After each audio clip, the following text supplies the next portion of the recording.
নমস্কাৰ সানৰাইজ মাল্টিফাৰ্মিং চেণ্টাৰৰ ইউটিউব চেনেললৈ মই কংকনজ্যোতি কলিতাই আপোনালোকক আটাইকে স্বাগতম জনাইছোঁ। আজি আমি উপস্থিত হৈছোঁ নলবাৰী জিলাৰ এজন আদৰ্শৱান খেতিয়ক মনোৰঞ্জন ডেকাদাৰ কৃষিডৰাত। ইয়াত জিকাৰ পৰা আৰম্ভ কৰি আপোনালোকে চালে দেখিব জিকা, কল, ৰঙালাও, অমিতা এনেদৰে বিভিন্ন ধৰণৰ খেতি তেখেতে ইণ্টিগ্ৰেটেড ফাৰ্মিং পদ্ধতিত কৰি আছে। আহকচোন দৰ্শকসকল, আমি তেখেতৰ মুখেৰে জানো অমিতা খেতিনো তেখেতে কেনেদৰে কৰিছে বা তেখেতে অমিতা খেতিৰ পৰা কেনেদৰে লাভান্বিত হ'বলৈ সক্ষম হৈছে। দাদা, আপোনাক আমাৰ চেনেললৈ স্বাগতম জনাইছোঁ। আপুনি বাৰু ইয়াত অমিতা খেতি কেতিয়াৰ পৰা কৰি আছে? খেতিটো মানে যোৱাবাৰৰ পৰা মই কৰিলোঁ। যোৱাবাৰ মই ইয়াত অলপ মানে ৰুই চালোঁ, 20-25 ডালমান চালোঁ তাৰমানে বস্তুটো ট্ৰায়েল পৰীক্ষা কৰাৰ কাৰণে। কিন্তু যিটো চালোঁ তাৰমানে বস্তুটো বঢ়িয়া। তাৰমানে 10 বছৰৰ পৰা ক'লোঁ, 10 বছৰ মই এটা চেম্পুলছৰ কাৰণে মই 25 ডাল গাছ ৰুলোঁ অমিতাৰ। কিন্তু চালোঁ যে তাৰমানে যিটো মানে ৰেড লিটুত মানে ভুৰা ভুটিয়াটো ফচলটো ভাল তেনেকৈ 1 কুইণ্টেলমানকৈ লাগছে। এডাল গছৰ পৰা আপুনি এবছৰত 1 কুইণ্টেলকৈ পাইছে। ৰেড লেডি যিটো বিধান আছে, যিটো ৰেড লেডিৰ বিধান আছিল। তাৰপিছত তাৰে আৰু এটা আৰু আছিল, যিটো কস্তুৰী বুলি আছিল যে, সেইটো কিন্তু গ'ল 3 কেজি 4 কেজি ওজনৰ হৈছে, কিন্তু সেইটো গ'ল চাইজৰ। এনেকুৱা ধৰণৰ এটা কৈছে। এইবাৰ কিন্তু মই 100 ডাল তাৰমানে ৰোৱাৰ কাৰণে হিৰা কৰিছিলোঁ, কিন্তু 80 ডাল মই ৰুইছোঁ আৰু কিন্তু মোৰ 20 ডাল গাছ আছে ৰুব লাগে। আৰু এইখিনি আপুনি যোৱাবাৰে ৰোপণ কৰিছে? যোৱাবাৰৰ পৰা এতিয়ালৈকে এইখিনি এতিয়ালৈ ফল দি আছে? ফল দি আছে। আৰু এতিয়া কেতিয়ালৈকে ফল দিব? এবছৰ? এবছৰ 2 বছৰ ফলটো দিয়ে, 2 বছৰ পিছত কিন্তু ভাঙিব লাগে। আচ্ছা, 2 বছৰ আমি গাছটো ভাঙি দিব লাগিব। ভাঙি দিয়াৰ পিছত আৰু নতুনকৈ হ'ব? নতুনকৈ হ'ব। তেতিয়া আৰু কিমান বছৰলৈকে ফলটো পাব পাৰিম? তাৰমানে ধৰক তাৰে যদি 2 বছৰ ৰাখিলে তাৰমানে ফলটো ভাল হয়। আচ্ছা, 2 বছৰ পিছত আমি এইটো ভাঙি দি থাকিব লাগে আঠটো, যাতে ই ভালকৈ আৰু নতুনকৈ। এতিয়া ধৰক ইটোখন যোৱাৰ পিছত নেক্সট বছৰ এইটো ভাঙি আৰু তাৰমানে মই আৰু তাৰমানে আৰু নতুনকৈ ৰুম তাৰমানে। আচ্ছা, আৰু এইখিনি যিসমূহ আমি নতুনকৈ আপুনি পুলি লগোৱা দেখিছোঁ, এইটো হৈছে ৰেড লেডি যিটো ব্ৰিড আছে, সেইটো ব্ৰিডৰ আপুনি পুলি লগাইছে? পুলি লগাইছোঁ। এইটো পুলি আপুনি কিমান লগোৱা বুলি ক'লে? এইটো 80 ডাল লগাইছোঁ। ইয়াত 80 ডাল লগাইছে আৰু আপুনি 20 ডাল লগাম বুলি ভাবি আছে? দাদা, এইডাল লগোৱাৰ আপোনাৰ কিমান দিন হ'ল এতিয়ালৈ? এতিয়া আজি 15 দিনমান হ'ল। আজি 15 দিনত এইখিনি বৃদ্ধি হৈছে। আৰু এতিয়া এইডাল পুলি 15 দিন হোৱাৰ পিছত আৰু কিমান দিনৰ পিছত ফল দিবলৈ আৰম্ভ কৰিব? আৰু মোটামুটি 10 দিন পিছত ফল দিব। মানে কৰ আহিছে, অলপ ফুল আহিছে। ইয়াত এইটো কৰ আহি আছে। এই 10 দিন পিছত তাৰমানে কত ইমান ডাঙৰ হৈ যাব। ইয়াৰ আৰম্ভ তাৰমানে হ'বই আৰু লাগা 15 দিন আৰু যোগ 10 দিন, আপুনি প্ৰায় এমাহত আপুনি এইডাল গছৰ পৰা ফল পাবলৈ আমি সক্ষম হ'ম? সক্ষম হ'বই। এই ৰোৱাৰ পদ্ধতিটো তাৰমানে 2 ফুট বহল, 2 ফুট দ। তাৰে পিছত আপোনাৰ মানে পটাছ 200 গ্ৰাম, ইউৰিয়া 0.5 কিলো আৰু ছুপাৰ 0.5 কিলো দিছে। আপুনি যেতিয়া ৰোপণ কৰিছিল তেতিয়া দিছে? আচ্ছা, এডাল গছৰ গুৰিত। আৰু আপুনি 2টা পুলিৰ মাজত কিমান ব্যৱধান ৰাখিছে? এইটো 5 ফুট ৰাখিছে। আচ্ছা, 2ডাল পুলিৰ মাজত আপুনি 5 ফুটকৈ ব্যৱধান ৰাখিছে। দাদা, এতিয়া আপুনি যোৱা বছৰৰ পৰা আপুনি অমিতা খেতি কৰি আছে। এতিয়া পূৰ্বৰ অভিজ্ঞতাৰ পৰা, অৰ্থাৎ যোৱা বছৰৰ অভিজ্ঞতাৰ পৰা আপুনি অমিতা খেতি কৰাৰ ক্ষেত্ৰত কেনেধৰণৰ অসুবিধাৰ সন্মুখীন হৈছে? কিবা বেমাৰ আজাৰ আছে নেকি তেনেকুৱা? মানে এটা বেমাৰ এটা আছে, হয়তো তাৰমানে ফটাত কৰি এই আগটো আছে যি আগটো তাৰমানে অকস্মাত তাৰমানে লাল পৰি যায়। লাল পৰি যায় যেনেকুৱা সেনেকুৱা হৈছে। কিন্তু আৰু আপুনি তাৰমানে কিছুদিন পিছত আৰু তাৰমানে যিটো খৰ পাই যায় আৰু কিছুমান কাটা যাই আছে। দাদা, এতিয়া আপুনি যি অমিতাসমূহ লাগিছে, ধৰক এডাল গছৰ পৰা আপুনি কিমানমান উৎপাদন পাবলৈ সক্ষম হয় এবছৰত? তাৰমানে ধৰা এবছৰত তাৰমানে আপোনাক ক'লোঁ 6 মাহৰ ভিতৰত যিটো মানে হৈ যায়, সেইটো কিন্তু 1 কুইণ্টেললৈকে তাৰমানে মই পাইছোঁ।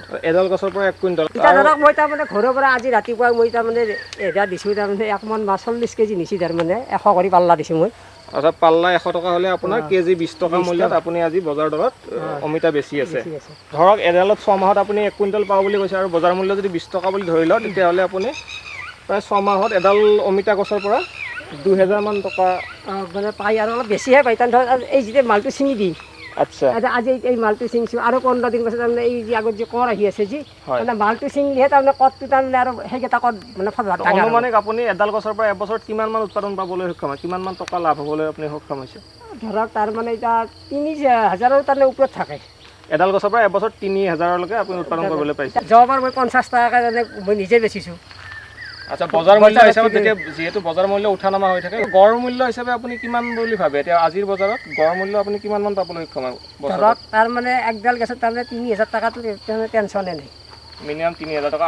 দাদা, আপুনি যিহেতু ইয়াত 80 ডাল পুলি লগাইছে আৰু 20 ডাল পুলি লগাম বুলি আপুনি পৰিকল্পনা কৰি আছে, গতিকে মুঠ 100 ডাল পুলিৰ পৰা এডালৰ পৰা যদি 30,000কৈ উৎপাদন হয়, গতিকে বছৰত আপুনি তেতিয়াহ'লে প্ৰায় 3 লাখ টকা উৎপাদন পাবলৈ সক্ষম হ'ব?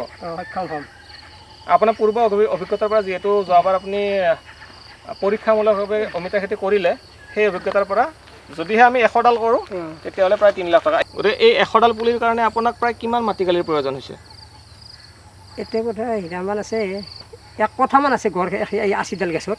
আপুনি যেহেতু 1 কঠা মানে আজি 100 ডাল গছৰ পৰিকল্পনা কৰি আছে, গতিকে আপোনাৰ কথাৰ ওপৰত ভিত্তি কৰি ক'ব পাৰি যে একঠা মাটিত আপুনি প্ৰায় 3 লাখ টকা এবছৰত উৎপাদন কৰিবলৈ সক্ষম হ'ব সক্ষম হ'ম আৰু সেই সক্ষম এইটো বস্তুটো সক্ষম হোৱাৰ কাৰণে তাৰমানে এই মাটিখিনি যে আপোনালোকে দেখা পাইছে যি হয় তাৰমানে মোৰ গোটেইখানে তাৰমানে মই অমিতা তাৰমানে এইবাৰ ৰোৱা কথা আছিল তাৰমানে যে তাৰমানে চব জিকা চববিলাক বাদ দি তাৰমানে মই গোটেইখানি তাৰমানে মই অমিতা ৰুম বুলি ভাবিছিলোঁ যেনে যোৱাবাৰ মই সেইকেইটাতে যিটো মানে মই ফচল পাইছোঁ তাৰমানে অন্যৰ খেতিতকৈ তাৰমানে বিৰাট লাভৱান বহুত লাভজনক এটা খেতি হয় আৰু আপোনালোকে এই মথাইটো দেখা পাইছে তাৰমানে এই নদীটোৰ পৰা পানী সোমোৱাৰ কাৰণে মই এইটো ব্লক দি দিছোঁ যে এইটো তাৰমানে মথাইটো বান্ধি মথাইটোত অমিতা দিম পানীটো ব্লক হ'ব আৰু ইভাগে তাৰমানে মই অমিতা তাৰমানে ৰুব পাৰিম আৰু ইটো যিটো মানে ৰেডলি পলি আছে বা যিটো মানে যিকোনো হাইব্ৰিডৰ পলি আছে তাৰমানে যদি পানী যদি ইমান পানীও যদি হৈ যায় যদি কাৰণ তৎক্ষণাতে তাৰমানে নমৰে আৰু মানে যিটো আমাৰ ঘৰুৱা বিধান আছে ঘৰুৱা বিধানতো কিন্তু সাউতাটো তাৰমানে জাকা লাগিলে মৰি যায় অলপ যদি গুড়ত অলপ পানী জমা হ'লে সেইটো গছ মৰি যায় কিন্তু ইটো গছ নমৰে যোৱাবাৰ মোৰ ইয়াত তাৰমানে ধৰক যি অমিতা ৰুইছিলোঁ যি এই অৱধি তাৰমানে বানটো ছিঙি খেলা এইটো একদম তাৰমানে চব পানী গুচি গৈছিল এই মানে অমিতাৰ গুড়ত ইমান পানী হৈছে ইমান লাগিছে মইতো কৈছোঁ যে 1 কুইণ্টেলৰ কম লগা নাই তাৰমানে এই গুড়ৰ পৰা ধৰক ইমান মানৰ পৰা তাৰমানে এই অমিতাটো এই যি দেখছি যি ইয়াৰ পৰা তাৰমানে কৰ আহিব আপুনি যদি 10 দিন পাছত যদি আহে যদি দেখা হ'ব ইয়াৰ পৰা কৰ আহিব তাৰমানে এলাৰ্জি আছে যি আৰম্ভ কৰিছে ইয়াৰ পৰা তাৰমানে একদম বস্তুটো ইয়াৰ পৰা লাগি ফেলা তাৰমানে ওপৰৰ গাছৰ হৈ থাকিব ফলো লাগি জাগি থাকিব তাৰমানে এতিয়া মই যদি তাৰমানে এই বস্তুটো এইবাৰ ইনকে আছে তাৰমানে ইয়াৰ নেক্সট পিছত কিন্তু মই গোটেই তাৰমানে ঘৰত পলিটো যাম বেছিকৈ গুটি আনি তাৰমানে দেখা পাব আপোনালোকৰ এইটো হিৰা থকা একদম গোটেই মই অমিতাই ৰুম আপুনি পৰিকল্পনা কৰিছে আপুনি গোটেই মাটিডৰাতে ইয়াত কিমান প্ৰায় মাটি আছে আপোনাৰ এতিয়া মোৰ ইয়াত বৰ্তমান 3.5 বিঘা মাটি আছে আপুনি গোটেই 3.5 বিঘা মাটিতে অমিতা খেতি কৰিম বুলি ভাবিছে অমিতা খেতি কৰিম বুলি আপোনাৰ অভিজ্ঞতাৰ পৰা অমিতা ইমানেই লাভজনক যে আপুনি গোটেই খেতিখিনি অমিতা কৰিম বুলি ইতিমধ্যে সিদ্ধান্ত লৈছে এইটো খুব এটা উৎসাহজনক খবৰ আমাৰ কাৰণে গতিকে আপুনি নিশ্চয় যিসকল মানুহে অমিতা খেতি কৰিম বুলি ভাবিছে আপুনি নিশ্চয় তেখেতক উপদেশ দিব যে অমিতা এবিধ অতি লাভজনক খেতি আপোনাৰ অভিজ্ঞতাৰ পৰা গতিকে দৰ্শকসকল আপোনালোকে ইতিমধ্যে দেখিলে তথা জানিলে যে অমিতা খেতি কেনেদৰে লাভ হ'বলৈ আপোনালোকে সক্ষম হ'ব পাৰে গতিকে ইমানখিনি সময় দিয়াৰ বাবে আপোনাক দাদা অশেষ ধন্যবাদ আপোনালোকে ইমান সময়ে মনোৰঞ্জন দাৰ সৈতে ছানৰাইজ মাল্টিফাৰ্মিং চেণ্টাৰ ইউটিউব চেনেলত অমিতা খেতিৰ বিষয়ে আপোনালোকে চালে গতিকে ইমানখিনি সময় আপোনালোকে ভিডিঅ'টো চোৱাৰ বাবে আপোনালোকক ধন্যবাদ জ্ঞাপন কৰিছোঁ